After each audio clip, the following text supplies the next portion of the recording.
students, welcome to our MVN Pharmacy Department YouTube channel. Student, आज जो हम topic discuss करेंगे वो है टैबलेट एक्सिपिएंट्स। मीन्स टैबलेट की मैन्युफैक्चरिंग में other than active pharmaceutical ingredient, other than drug, other than medicament जो agents use होते हैं, आज उनके बारे में हम डिटेल में जानेंगे। तो स्टूडेंट्स, लास्ट क्लास में जो हमने डिस्कस किया था वो टैबलेट की जनरल प्रॉपर्टीज थी, टैबलेट क्या होती है, एडवांटेज क्या है, डिसएडवांटेज क्या है। लेकिन आज one of the most important topic, सबसे पहले बात आती है एक्सिपिएंट्स की। अगर मैं आप लोगों को बताऊं, जो एक्सिपिएंट है अपने आप में ही एक लैटिन टर्म है एक्चुअली। यहाँ देखिए, excipient is derived from a Latin word एक्सिपीरी।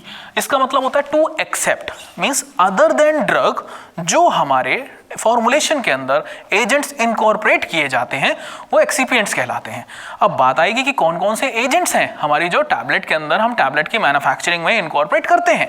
तो आप लोग जानते होंगे कि कलरिंग एजेंट्स ऐड किए जाते हैं, फ्लेवरिंग एजेंट्स ऐड किए जाते हैं, स्वीटनिंग एजेंट्स ऐड किए जाते हैं, एड्सॉर्बेंट ऐड किया जाता है, एंटीऑक्सीडेंट ऐड किए जाते हैं, बफर्स ऐड किए जाते हैं, लुब्रिकेंट ऐड किए जाते हैं, ग्लाइडेंट ऐड किए जाते हैं, डाइल्यूएंट ऐड किए जाते हैं। तो n नंबर ऑफ लिस्ट है। लेकिन स्टूडेंट्स, अगर हमें इन एजेंट्स के नाम नहीं पता होंगे तो हम एग्जाम में अपने आप को डिफेंड नहीं कर पाएंगे।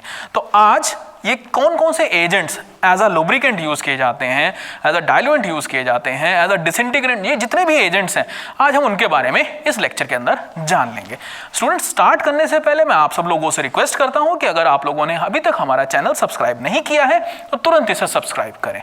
तो आइए स्टार्ट करते हैं। एक्सिपिएंट्स क्यों डाले जाते हैं अदर देन ड्रग। देखिए, मैं अगर आपको बात बताता हूँ क्रोसिन की एक टैबलेट आती है जिसके अंदर पैरासीटामोल है जो कि मेन ड्रग है, लेकिन उसके अंदर और भी एजेंट्स इनकॉर्पोरेट किए हुए हैं। उन एजेंट्स के बारे में हमें पढ़ना है। लेकिन उससे पहले एक्सिपिएंट की प्रॉपर्टीज क्या होती हैं, क्यों एक्सिपिएंट्स ऐड किए जाते हैं, देखते हैं। सबसे पहले, for enhancing the patient acceptance. Patient की एक्सेप्टेंस किस चीज से बढ़ती है? पेशेंट की एक्सेप्टेंस बढ़ती है कलरिंग एजेंट से, फ्लेवरिंग एजेंट से, स्वीटनिंग एजेंट से। तो हमने इसके अंदर ये इनकॉर्पोरेट कर सकते हैं। नेक्स्ट, फॉर प्रोवाइडिंग, क्योंकि अभी हम पेशेंट की एक्सेप्टेंस की बात कर रहे हैं, लेकिन जब हम मैन्युफैक्चरिंग करेंगे तो उस टेक्नोलॉजी के पॉइंट ऑफ व्यू से हमें कुछ एक्सिपिएंट्स चाहिए होते हैं। वो एक्सिपिएंट कौन कौन से हैं? बाइंडर्स, ग्लाइडेंट्स, लुब्रिकेंट्स और बहुत सारे एजेंट्स हैं। नेक्स्ट, फॉर एनहांसिंग स्टेबिलिटी, क्योंकि हम टैबलेट की जब एक्सपायरी की बात करेंगे या फिर उसको बचाने की बात करेंगे तो उसके अंदर हमें एंटीऑक्सीडेंट, प्रिजर्वेटिव, स्टेबलाइजर्स ये भी डालने बहुत जरूरी हैं। Next, for preventing aid in the product identification, product को आइडेंटिफाई करने के लिए। जैसे कुछ टैबलेट्स ऐसी होती हैं वो अपने कलर के नाम से ही फेमस होती हैं, जैसे आइबुप्रोफेन, लाल, पता है ऐसे लाल टैबलेट होती है, तुरंत बता देते हैं। इवन उसका अगर हम वो भी नहीं देखेंगे टैबलेट पे मतलब कहाँ से निकाली गई है, हम तुरंत बता देते हैं कि ये तो टैबलेट दूसरी है। जैसे आप लोगों ने देखा होगा कुछ ऐसे बेंचमार्क बन जाते हैं, जैसे डिक्लोफेनिक के लिए हरे पत्ते वाली गोली, ऑल्दो अंदर हरी नहीं होती लेकिन पत्ता उसका हरा है, तो ऐसे बेंचमार्क कुछ बन जाते हैं। आइए अब जानते हैं एक एक करके क्या क्या चीजें हैं। सबसे पहले हम डाइल्यूएंट्स के बारे में पढ़ेंगे। डाइल्यूएंट्स को हम फिलर्स के नाम से भी जानते हैं। नाम से डाइल्यूएंट से थोड़ा सा टिपिकल वर्ड लग रहा था, लेकिन फिलर वर्ड बोल के मैंने आप लोगों को समझा दिया है कि डाइल्यूएंट का रोल क्या है। बल्क बढ़ाना, फिलिंग करना, कि जब भी हम बेसिकली पोटेंट ड्रग्स जितनी भी होती हैं, अब आप कहेंगे कि पोटेंट ड्रग्स क्या होती हैं? पोटेंट ड्रग्स वो होती हैं जिनकी डोज लेस देन और इक्वल टू 60 mg होती है। वहां पे हमें डाइल्यूएंट्स डालने पड़ते हैं, फिलर्स डालने पड़ते हैं उसको एडिक्वेट करने के लिए, क्योंकि हमें पंच भी तो करनी है। तो उसको पंच कैसे करें, इनकी हेल्प से हम उसे पंच कर पाते हैं। आइए देखते हैं कि इनका रोल क्या है। To increase the bulk. Second, to improve the cohesion and to permit use of direct compression method. इससे क्या होगा, जो फ्लो है, फ्लो प्रॉपर्टी इंक्रीज हो जाती है। एग्जांपल है इसमें स्टार्च, लैक्टोज, मैनिटोल। स्टूडेंट्स, आपको मैं जितने भी एजेंट्स बताऊंगा इनके एग्जांपल्स आप लोगों को अच्छे तरीके से याद करने हैं। मैं फिर से रिपीट कर रहा हूं, स्टार्च, लैक्टोज, मैनिटोल। कंसंट्रेशन 5 से 80% तक वेरी करती है। आइए अब नेक्स्ट जानते हैं क्या है। यह है बाइंडर्स, इनको हम कहते हैं एडहेसिव्स। अब नाम से समझ में आ रहा है ये क्या करेगा, to promote the cohesiveness. Basically जो पार्टिकल्स हैं उनके बीच में कोहेसिवनेस बढ़ाने के लिए हमें बाइंडर्स डाले जाते हैं। बाइंडर्स का रोल क्या है? देखिए, अगर ये ऑप्टिमम कंसंट्रेशन के अंदर यूज होंगे तो बाइंडर क्या करेंगे, टैबलेट को बाइंड करके रखेंगे, जिसकी वजह से जो हार्डनेस है वो अच्छी आएगी।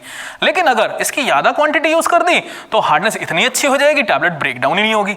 तो उसके लिए क्या फिर प्रॉब्लम आ जाती है, डिफेक्ट आ जाता है टैबलेट के अंदर। आइए हम जानते हैं कि इनके कौन कौन से एग्जाम्पल्स हैं। सबसे पहले अगर मैं बात करता हूं तो अकेशिया, ट्रेगाकंथ, सेलुलोज डेरिवेटिव्स, इसके अंदर हमारे बहुत सारी सेलुलोज की पूरी फैमिली आ जाती है। नेक्स्ट है जेलेटिन। स्टार्च, स्टार्च में हम इनसॉल्युबल स्टार्च यूज करते हैं और वो भी उसका पेस्ट बनाया जाता है। जनरली 5% की कंसंट्रेशन हम यूज करते हैं स्टार्च का पेस्ट बनाने के लिए, वो भी insoluble starch. Sodium alginate, sorbitol, और इसके अलावा जो डायरेक्ट कंप्रेशन के लिए जो बाइंडर्स यूज होते हैं वो है माइक्रोक्रिस्टलाइन सेलुलोज और प्री जेलेटिनाइज्ड स्टार्च। तो आई होप आप लोगों को बाइंडर्स के नाम भी सारे के सारे याद हो गए होंगे। सेलुलोज फैमिली सबसे पहले, इसके अलावा ट्रेगेकंथ है, अकेशिया है और भी एजेंट्स हैं जो इसके अंदर इनकॉर्पोरेट किए जाते हैं। Next disintegrant. देखिए डिसइंटीग्रेंट और बाइंडर ये दोनों एक दूसरे के इनवर्सली प्रोपोर्शनल है। कैसे? बाइंडिंग एजेंट ज्यादा हो गया, देखो डिसइंटीग्रेंट नाम से समझ में आ रहा है, डिसइंटीग्रेशन मतलब कोई चीज जुड़ी हुई है उसको तोड़ने के काम में आते हैं, ब्रेक डाउन करने के काम में आता है, break down into the smaller particles. क्यों जरूरी है? टैबलेट आपने अगर ली, ओरल रूट से आप लेंगे तो सबसे पहले क्या होने वाला है, उसका ब्रेक डाउन होगा। ब्रेक डाउन किसकी हेल्प से होगा? इनकी वजह से। इन केस बाइंडर बहुत ज्यादा डल गया तो हार्डनेस बहुत ज्यादा हो जाएगी, तो वहां पे हमारे डिसइंटीग्रेंट्स हेल्प कर सकते हैं, लेकिन हमें ऑप्टिमम कंसंट्रेशन ही हमेशा रखनी है। एग्जांपल्स हैं माइक्रोक्रिस्टलाइन सेलुलोज, मिथाइल सेलुलोज, और स्टार्च में भी ग्रेड है अलग से 1500 जो कि यूज किया जाता है। अब स्टूडेंट्स डिसइंटीग्रेंट के बाद इसके मैकेनिज्म बहुत डिफरेंट है, वो मैं नेक्स्ट क्लास में डिस्कस करूंगा, लेकिन इसके अलावा सुपर डिसइंटीग्रेंट भी यूज होते हैं।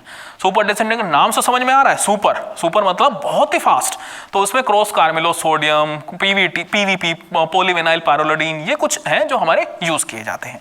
आइए अब नेक्स्ट देखते हैं हम क्या है, लुब्रिकेंट्स एंड ग्लाइडेंट्स। स्टूडेंट लुब्रिकेंट की जरूरत क्यों पड़ती है? लुब्रिकेंट जब आप टैबलेट पंच करते हैं, जो डाई है वो हमारी जो कैविटी के अंदर जब जाती है उसके अंदर फंस ना जाए, फ्रिक्शन की वजह से वहां पे दिक्कत ना हो जाए, तो लुब्रिकेंट का काम होता है उसको इजीली निकालना। और जो ग्लाइडेंट है, ग्लाइडेंट क्या करते हैं, जो फ्रिक्शन है उसको कम करते हैं, जिसकी वजह से फ्लो प्रॉपर्टी इंक्रीज हो जाती है। यहाँ पे देखिए लुब्रिकेंट्स का काम क्या, to prevent adhesion of tablet material to the surface of die and punches, जिसकी वजह से डिफेक्ट नहीं आएगा। सेकेंड, जो हमारी बात हो रही थी ग्लाइडेंट्स के बारे में, to reduce the inter particle friction, और जिसकी वजह से रेट ऑफ फ्लो जो होगा वो इंक्रीज हो जाएगा पाउडर का। एग्जांपल है मैग्नीशियम स्टीरेट, सबसे ज्यादा यूज होने वाला जो लुब्रिकेंट है मैग्नीशियम स्टीरेट है। और ग्लाइडेंट की बात करूं तो कॉर्न स्टार्च यूज किया जाता है। अब बात आ गई किस चीज की, हम कलर्स भी तो ऐड करेंगे, क्योंकि ऑर्गेनोलैक्टिक एडिटिव्स जब तक किसी फॉर्मुलेशन में नहीं डलेंगे तब तक उसकी जो पेशेंट की एक्सेप्टेबिलिटी है, पेशेंट की कन्वीनियंस है, वो नहीं बढ़ेगी। तो आइए हम कलरिंग एजेंट्स की बात करेंगे। तो सबसे पहले इसके अंदर टाट्राजीन, ये कुछ डाइज हैं जो मैं आपको बता रहा हूं, आप लोग नोट डाउन कर लेना इसको। Tartrazine, brilliant blue, eosin Y, fast green, sunset yellow and indigo carmine, ये कुछ हमारे कलरिंग एजेंट्स हैं जो कि यूज किए जाते हैं और ये अप्रूव्ड डाइज हैं, कोई भी आप लोगों को घबराने की जरूरत नहीं है। नेक्स्ट है स्वीटनिंग एजेंट्स।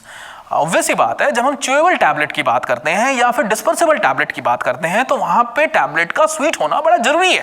स्वीट अगर नहीं होगी तो पेशेंट की एक्सेप्टेबिलिटी नहीं बढ़ेगी, तो उसके लिए हमें स्वीटनिंग एजेंट्स इनकॉर्पोरेट करने पड़ते हैं। उसमें मैनिटोल है, सुक्रोज है, सैकरीन है, एस्पार्टेम है और सुक्रालोज, ये कुछ एजेंट्स हैं जो कि ऐड किए जाते हैं। नेक्स्ट आते हैं एड्सॉर्बेंट। तो स्टूडेंट ये एक अलग कैटेगरी है एड्सॉर्बेंट की। अगर मैं बात करता हूं, इनका काम क्या होता है, लार्ज अमाउंट ऑफ लिक्विड्स को अपने अंदर एड्सॉर्ब करना, जैसे कि यूटेक्टिक मिक्सचर्स। यूटेक्टिक मिक्सचर जैसे कि कैम्फर है, मैंथोल है। मैंने आप लोगों को बताया था कि पाउडर डोसेज फॉर्म के अंदर कुछ डिफिकल्टीज आती हैं, जैसे कि हाइग्रोस्कोपिक सब्सटेंस के साथ और यूटेक्टिक सब्सटेंस के साथ। यूटेक्टिक सब्सटेंस वो होते हैं जो लो मेल्टिंग सॉलिड्स होते हैं, रूम टेम्परेचर पर मेल्ट हो जाते हैं। अब इनको कैसे डिस्पेंस किया जाए? इनको डिस्पेंस करने के लिए हमें अलग अलग करके, हम सपोज करो कैम्फर है, मैंथोल है, इनको आपस में मिक्स करना है। हमें पता है जैसे ही रूम टेम्परेचर पे एक्सपोज होंगे और आपस में मिलाए जाएंगे, लिक्विफाई हो जाएंगे। बेस्ट तरीका क्या है, इसके अंदर एड्सॉर्बेंट डाल दो। प्योरीफाइड टैल्क सबसे ज्यादा यूज किया जाता है इस पर्पस के लिए। तो अलग अलग मिक्स कर लेंगे और कोटिंग हो जाएगी उसके ऊपर और फिर आपस में मिक्स कर देंगे। तो यहां देखिए, which can retain, adsorbents are the agent which can retain large quantities of liquids, खास तौर पे vitamin E, eutectic mixtures, hygroscopic substance. ये हम जब भी यूज करते हैं तो इसके अंदर हमें एड्सॉर्बेंट डालना पड़ता है। Example starch, calcium phosphate, colloidal anhydrous, silica और प्योरीफाइड टैल्क, ये कुछ एग्जांपल्स हैं जो कि इसके अंदर यूज किए जाते हैं। नेक्स्ट है एंटीऑक्सीडेंट्स। नाम से समझ में आ रहा है, एंटीऑक्सीडेंट ऑक्सीजन की जो एंट्री को रोके, ऑक्सीडेशन ना होने दे, तो उसके अंदर बड़े सारे एजेंट्स यूज किए जाते हैं। और आपको पता है कि हमारी फार्मास्यूटिकल प्रिपरेशन में हाइड्रोलिसिस और ऑक्सीडेशन, ये दो ऐसी प्रॉब्लम है जो सबसे ज्यादा होती है। इनको बचाने के लिए हमें एजेंट्स इनकॉर्पोरेट करने पड़ते हैं। वो एजेंट्स कौन कौन से हैं? यहाँ देखिए एस्कॉर्बिक एसिड, टोकोफेरोल्स, EDTA ये चिलेटिंग एजेंट होता है, इथाइलिन डायमीन टेट्रा एसीटेट। इसके अलावा sodium meta bisulphide, citric acid, tartaric acid और BHA butylated hydroxy anisole, butylated hydroxy toluene, ये 2 एजेंट्स हैं, सबसे ज़्यादा पॉपुलर हैं मार्केट के अंदर BHA और BHT। मैं फिर से रिपीट कर रहा हूँ, ब्यूटाइलेटेड हाइड्रोक्सी एनिसोल और ब्यूटाइलेटेड हाइड्रोक्सी टॉल्वीन, ये 2 एजेंट्स एंटीऑक्सीडेंट की तरह यूज किए जाते हैं। नेक्स्ट आते हैं बफर्स। सब लोग जानते हैं बफर्स का काम क्या होता है, पीएच को फ्लक्चुएट ना होने देना, जो कि रेसिस्ट करता है पीएच चेंजेस में। तो उसके अंदर हम कौन कौन से जनरली यूज करते हैं, sodium bicarbonate, sodium citrate and calcium carbonate. तो स्टूडेंट्स ये हमारे कुछ एक्सिपिएंट्स हैं। स्टूडेंट अगर इतने एक्सिपिएंट्स अगर आप लोगों को याद हो गए तो बिलीव मी आप लोगों के वाइवा में जब बीफॉर्म 3rd ईयर में आप जब टैबलेट बनाएंगे या फिर डिप्लोमा 1st ईयर के स्टूडेंट जब टैबलेट के बारे में पढ़ेंगे तो और बीफॉर्म 1st ईयर के स्टूडेंट जब इसको पढ़ेंगे, वाइवा आपका बहुत ही सुपर्ब होने वाला है।